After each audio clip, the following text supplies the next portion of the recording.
మా అక్కలకు మా పెద్దమ్మలందరికీ నేను చెప్తున్నా, వచ్చే నెల నుంచి ఇంటి కరెంటు బిల్లు కట్టాల్సిన పని లేదు. మీ current bill Congress party కట్టదు.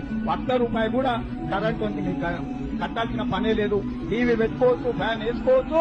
Pension ఎంత వస్తుంది? 2000 వస్తుంది కదా. వచ్చే నెల నీకు 4000 నీ ఖాతాలో పడతాయి. వచ్చే నెల డిసెంబర్ 9 నాడు పెద్దమ్మ 2000 కాదు, ఇందిరమ్మ రాజ్యం వచ్చి నీకు 4000 రూపాయలు రుణమాఫీ చేసిన వాళ్ళందరినీ నేను విజ్ఞప్తి చేస్తున్నా. ఎంబడే బ్యాంకు పోయి 2 లక్షలు తెచ్చుకోండి. డిసెంబర్ 9 నాడు నేను రాగానే మాఫీ చేస్తాను. నేనేం చెప్తున్నానంటే, రుణమాఫీ అయిన వాళ్ళందరూ ఎంబడే పోయి మళ్ళీ 2 లక్షల రుణం తెచ్చుకోరి. డిసెంబర్ 9 నాడు నేను అవి మాఫీ చేస్తా. కాబట్టి రైతులందరికీ నేను విజ్ఞప్తి చేస్తున్నా, ఎంబడే పోయి బ్యాంకు పోయి లోన్లు తెచ్చుకోరి. వచ్చిన ఎంబడే నేను రుణమాఫీ చేస్తా. డిసెంబర్ 9 నాడు ఇందిరమ్మ రాజ్యం ఏర్పడుతుంది. డిసెంబర్ 10 నుంచి మీ ఖాతాలలో రైతు బంధు పథకంలో మీ పైసలు టంగ పడతాయి.